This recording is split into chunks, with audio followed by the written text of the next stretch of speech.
Yung mga boss, Toyota Innova, nag-install ako dito ng auxiliary light additional. Pakita ko sa inyo. Okay, ito yung Toyota Innova mga boss. Ito, kinabitan ko na ito ng Senlo. Yung ito, at saka ito. Yan, yung B-type na na auxiliary light. Okay? Tapos, nagpa-additional lang si boss ng another pang ganitong itsura na Senlo. Yan. XLE. Tama ba? Yan. Tapos, ang system nito, naayos na yan. All goods na yan eh. Ito na yung nilinya ko. Tapos dito, ito na yung mga relay. 4 na relay yan. Ito sa yellow. O, ipagpalagay na natin. Yellow, white. Tapos ay high beam. Okay? Tapos ay fog light. May abang na yan mga boss. Tapos dito, nilagyan ko na rin yan ng abang ng fuse para, sabi ko nga, in case na magpakabit si bossing ng fog light, itatap na lang, kumbaga. Tapos dito, ipakita ko sa inyo, ito na yung abang ng fog light output. Fog light output ng relay. Okay? Tapos, sabi ko kay bossing, kapag ka siya ay nagpakabit ng fog light, ituro na lang niya yung abang ng niya, ng relay. Kasi naka-relay na yan eh, may fuse na din. Ngayon si bossing nagpakabit na ng fog light. Ito yung fog light na high and low na meron siyang yellow at white na dual color kumbaga. Tapos dito ang system, naglinya sila ng wiring. Okay, dito all goods na yan. Kaya lang ang system hindi niya itinap dito. Okay, ang nangyari, naglinya siya ng panibago. Tapos naglinya pa ulit siya ng papunta doon sa loob. Ayan. Na dapat sana ay hindi na. Okay? Tapos ang system niyan, pakita ko sa inyo dito sa loob. Ayan. Ito ang nangyari naman. Ganito. Dito na nilagay. Tapos, lagi siya nakailaw. So, ibig sabihin, nakarekta siya. Kahit siya ay patay ang makina or patay ang headlight, pwede natin siyang buhayin. Ayan o. Yan yung dual color. Yan, okay. Ayan o. Kahit patay ang makina or hindi siya nakapag-light or nakapark light, nabubuhay pa rin siya. Nakarekta kumbaga. Dapat kasi yan ang setup niyan. Park light muna, saka siya. Katulad dito, ito yung ginawa ko yo. Nakita niyo yan. Park light muna, tapos ay fog light. Ayan yung auxiliary light na ginawa ko. Ayan o. Okay. So yun. Dapat ganyan ang setup niyan. Ayan system kasi ganito ang nangyari. Ngayon, kung kinalas niya ito, naandito na rin yung abang niya, ipakita ko sa inyo ha. Okay. Ito yung winiring ko nung nakaraan pa. Ito na yung abang sana niya. Ayan na, may label pa oh. Kung binaklas niya, makikita niya yan. Fog light. Okay? Fog light source. Ayan. So magtatap na lang sana siya dito. Ayan, may label pa ako dyan eh. Ito yung sa high beam. Ito yung sa yellow white. At ito yung sa horn. Yung bagang pagka yung Mitsuba, pag pinindot mo siya ay mahaba ang tunog. Yan. Tapos dito may mga label din ako diyan, high beam. Ayan, napiyok pa ako. Ito yung yellow white at ito yung para sa horn. Okay? So yan yun. Sana ay niya na niya. Nilagay niya na diyan. Okay? So yun. Ayusin ko pa ito. Ihahanap ko pa ng pwesto at meron din naman dala si bossing customer ng panibagong switch. Check natin dito. Ito yung panibagong switch na dala niya. Ay pag-aaralan ko pa kung paano i-set up ito. Kasi dual lang ito eh. Tapos isa lang ang source niyan. Ang source niyan ay pwedeng positive or pwedeng negative. Pag-aaralan ko pa. Pakita ko sa inyo mamaya. So ito, ang gagawin ko dito, ipo-pull out ko na yan. At susundin natin yung wiring ko na nakaabang. Ayan. Ito yung abang ng fog light. Ngayon, ang gagawin ko dito, kakatin ko na yung white wire. Itong white wire, puputulin ko na yan. Pull out yan lahat. Pull out lahat sa akin yan. Ito, itatap ko na dito. Yan. Yan yung abang yan. Kung yan sana ang sinunod niya, hindi na siya naglinya pa nito. All goods na sana yun. Okay? So, pull out ko na muna to, tsaka ito. At ito namang Senlo na dinagdag kong additional na auxiliary light. Itong dalawang set. Itatap ko na lang din yan dito. Ito naman, nakaset up na ito na hanggang dalawang set o ano, ilan yan? 4, kayang-kaya pa niya yan. Dahil malaking relay na yung ginamit ko dyan eh. Ayan. Okay. So yan, idadagdag ko na lang dito. Ito naman, kulay-kulay lang yan. Kung ano yung kulay na nakalagay dito, yun lang din na susundin ko dyan. I-missing ko na lang yung wiring nito. Ito, ako rin nagkabit itong ano na ito eh, Dulce 3. Yan, all goods na yan. Maganda ang pagkakalinya. Ito yung module ng Dulce 3. All goods na yan. So, i-missing ko na lang to. Update ulit ako mamaya. Magandahan na yan. Bali, ano ito? 1, 2, 3, 4. Bali, 4 na set na yan. Kayang-kaya pa yan nung ano, nung bush relay natin. Pero pagka dadagdag pa tayo ng isa pa, alanganin na yun. Okay? So yun. Ayusin ko na muna yung mga wirings na ito at ilalagay ko na rin ito. Yun lang. Ayan mga boss, naiayos ko na yung isang module or isang balas. Yung isang set. Dalawang set pala to. Okay. So dito, makikita nyo naman yung kulay-kulay ng wire nya. Tapos ito na yung datihan kong naikabit. So dito may label naman ako niyan or kulay-kulay na lang din. So dito black, negative. Yan. Tapos dito yung tatlo, white, yellow at red na wire. Yan. So kukupihin ko lang naman yan dyan. Pagsasama-samahin ko yan. Doon sa wiring ko, all goods na yung size na yan. Tapos dun sa relay, all goods na yan. Pero kapag ka na-trip ang panibusing mag-upgrade dito or magdagdag, mag-a-additional na ako ng relay niyan. Kasi maximum na yung ating or sagad na yung ating ano setup para do sa relay. Okay? So dito sa 4 na set na maliliit na Sendu, okay na yan. All goods na yung relay natin yan. Kayang-kaya pa yan. Pero hindi na kailangan dagdagan pa. Okay? So yun, itatap ko na lang ito dito sa mga kulay-kulay niya.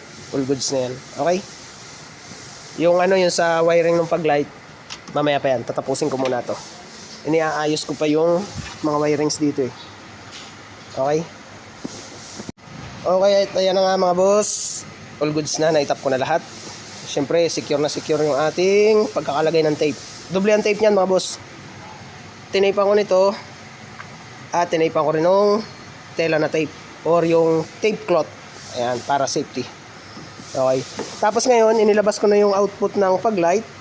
Iniayos ko na at i-missing ko na to. Ayan, tatanggalin ko na yung fuse ng nilinya nilang paglight. Tapos ito, tatanggalin ko na rin yan. Tapos ito, iaayos ko na rin to para walang kalat-kalat na ganyan. Tapos itong black, tatap ko na lang yan somewhere down the road. Yan, dyan. Sa may lalagyan na ng ground. Or dito, ground din naman yun eh. Or kahit saan dyan, basta maglalagay na lang ako ng ground. Hindi na ako magtatap dito para dalawang wire lang yung nakalagay. Positive at negative. Yung dati kong linya. Tapos ito, pull out na ito. Tapos dito, pakita ko lang sa inyo ha. Dito, dahil meron si bossing customer na dala na dual switch din, ang gagawin ko dito, itong may sign ng paglight, tatanggalin ko na to.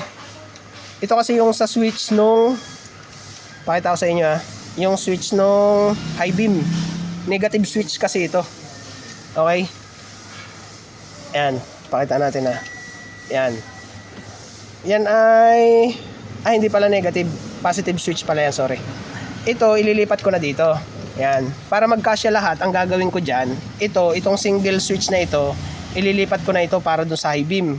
Ito. Ayan, papakita ko sa inyo kung mamaya. Ayan.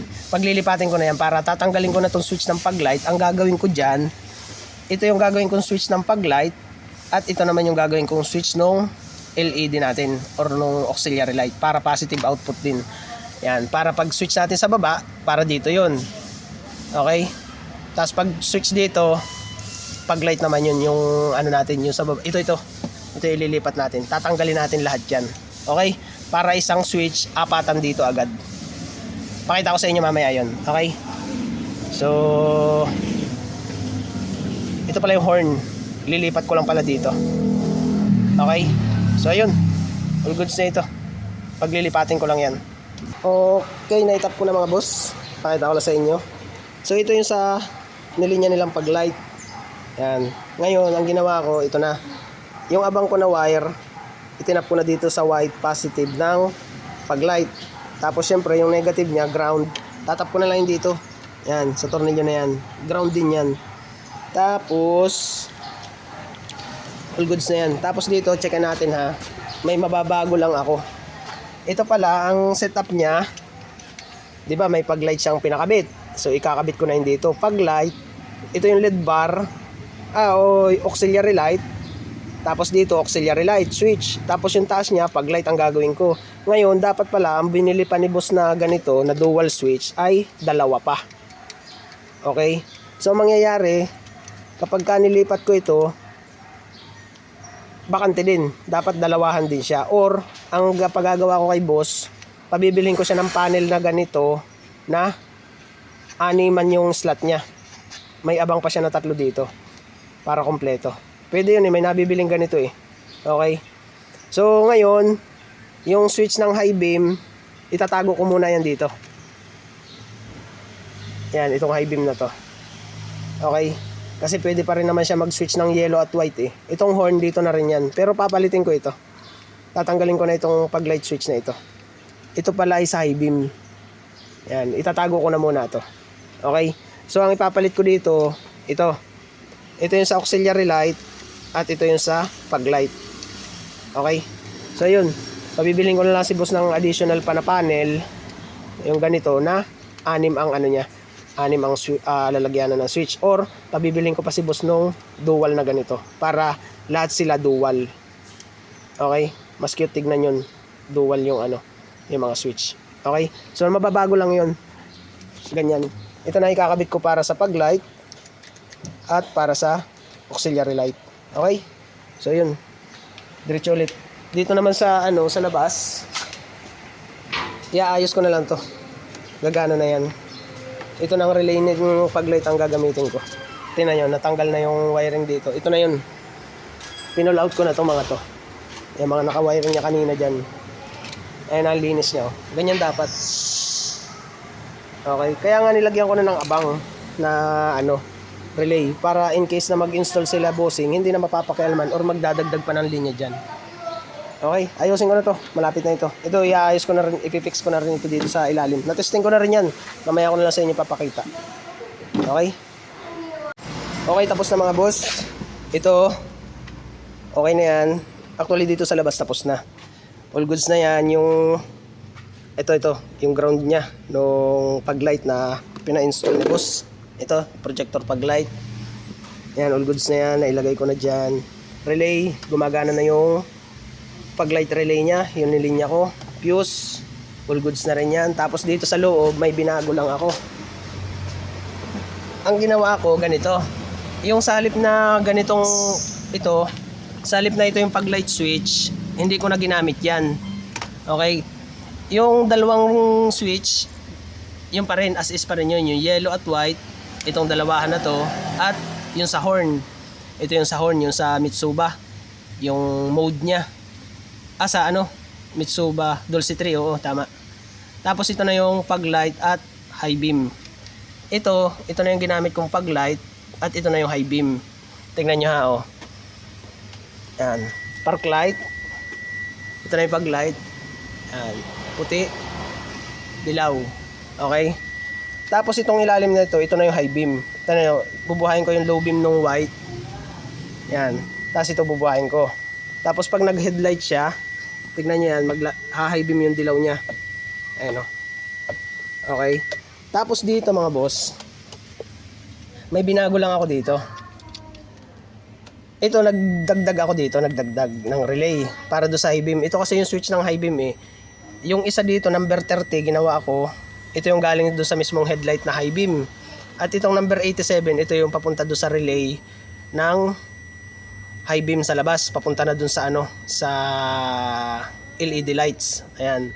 Kaya ako nilagyan ng relay yan dahil itong switch na to, isa lang ang source. Ito lang dilaw. Okay? Isa lang ang source niyan, sinama ko na sa park light. Okay? Di gaya nito na dalawa ang switch. Ayan o. Galing sa switch ng headlight at papunta sa switch ng relay, papunta dun sa auxiliary light. Ay ngayon, isa lang naman ang ano nito, kailangan ilagay ko ito sa high beam. Hindi naman mangyayari yun kasi nga ginamit ko siya sa pag-light. Kung gagamitin ko naman dito sa sa horn, ganun din, magdadalwa rin ako ng relay. Kaya ang ginawa ko na, ganito na lang, para isang relay lang ang ilalagay ko dito. Okay, ganun na lang ginawa ko. So yung galing sa input ng ng headlight, high beam, patay muna natin yan. Nasa number 30 yung switch, galing sa high beam yung tinap ko. Tapos itong number 87 ng relay, papunta na dun sa relay ng auxiliary light para sa high beam. Tapos yung number 85 niya, sinama ko siya sa ground. Ayan. At yung number 86 niya, ito na yung switch dito sa high beam. Pagka kinlik ko ito, magti-trigger na ito, mag-o-on. So maglaan na siya, mag-activate na yung dalawang wire na to, magsasanib na siya. Kaya pag nag-high beam ako ng ganyan, magkakaroon na ito ng source, tatawid na dito. Papunta na doon sa relay ng auxiliary light. Yun ang niyan, yun ang purpose ng relay ko. Okay? Pakinggan nyo ha, ipapark light ko muna yan. Okay? Tapos yan, i-off, i-off. Ayan kinig nyo? Nalagatik yung relay. So ibig sabihin, pagka ini-on ko ito, mag-activate na yung relay niya. Yan. Para pag nag-high beam ako nito, pag nag-high beam tayo ha, buhay na. Pag nag-high beam tayo, ayun sumasama na yung auxiliary light. Tapos kapag pinatay ko ito, yan, hindi na siya activate. Okay? So i-imagine ko na ito, ipapaliwanag ko lang kay bossing customer na binago ko yung setup na gusto niya. Para lang isang relay lang ang magamit ko dito. Okay? Yun, para less gastos. Yan. Tsapati, sinabay-sabay ko na siya dito. Ibig sabihin na ipinisan ko na sa LED lang lahat siya. Itong apat na to. Ito bukod dito sa horn lang. Madaling tandaan. Pag light, high beam, tapos ito yung auxiliary light na white and yellow. So ganun lang. I-missing ko na to para all goods na lahat. Update ko kayo. Okay, tapos na mga boss. Ito yung sinasabi kong all goods na lahat. Okay, so buhayin natin. Park light. Ayan, kulay blue lahat ang napili ni boss. Ayan. Tapos yung relay na kinabit ko, diyan ko na nilagay sa likod para pagkakabit ko nito pagka naikabit ko na yung ito. Yan. Para pagka nilagay ko na ito, yan, all goods ng lahat. O, di ba? O. Park light. Check natin pag light. Switch natin sa yellow. Okay. Check natin yung auxiliary light. Yellow. Puti pala. Switch natin yung puti din. Ayan. Tapos switch natin yung high beam. Ayan. Switch na natin yung high beam. Ayan. Pagka nag-high beam tayo, all goods yan. Okay. Lahat na siya yung nag-high beam. Pakita ko lang sa inyo. Para kita ng lahat. Yun Yan yung low beam, fog light, auxiliary light. Tapos ito yung fog light nya. Okay, ayos. Malinis na yung wirings. Tapos dito all goods na rin. Yan. Pag pinatay natin lahat yung park light, headlight, patay na lahat siya. Wala na nung nakalagay dito switch. Nandito na lahat. Okay? Off na natin yan. Off. Okay. Tapos ito yung sa busina. Yan. Kapag ka naka-off yun, yan. Pag naka-on, yung. Okay? So, all goods na yan. Ipapaliwanag ko na lang lahat para maganda yung itsura. Ganun na ginawa ko. Ayan Okay? So, yun. Okay na to. Ayan mga boss. Tapos na. Okay na lahat. Na-fix ko na ito. Pati yung mga relay niyan. Okay na. Testingin na lang natin. Check natin dito muna sa labas. Yung mga wiring natin dito, okay na. Yung original linya ko na yung ginamit ko. Fuse, fog light, okay na.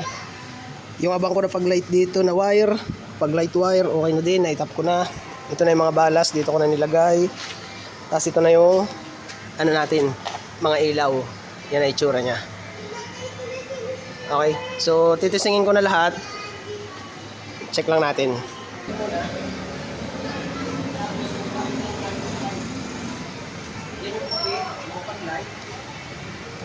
Tapos buhayin ko yung ilaw.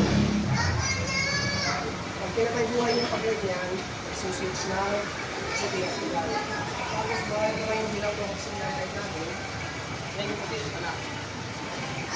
Tapos ito yan yung login ng sendo. Ito naman yung high beam. Pag pinatay ko yung puti, switch ko yung dilaw. Tapos, pag binuhay ko naman yung switch ng high beam, ayan, headlight, high beam. Yan. Pati yung pag-end niya, nag-high beam din. Pero kapag hindi ko binuhay yung high beam ng sendo o ng auxiliary light, hindi siya sasabay. Okay? So, yan yung mga ilaw yan. Okay, all goods. Ito na yung mga ilaw niya mga boss.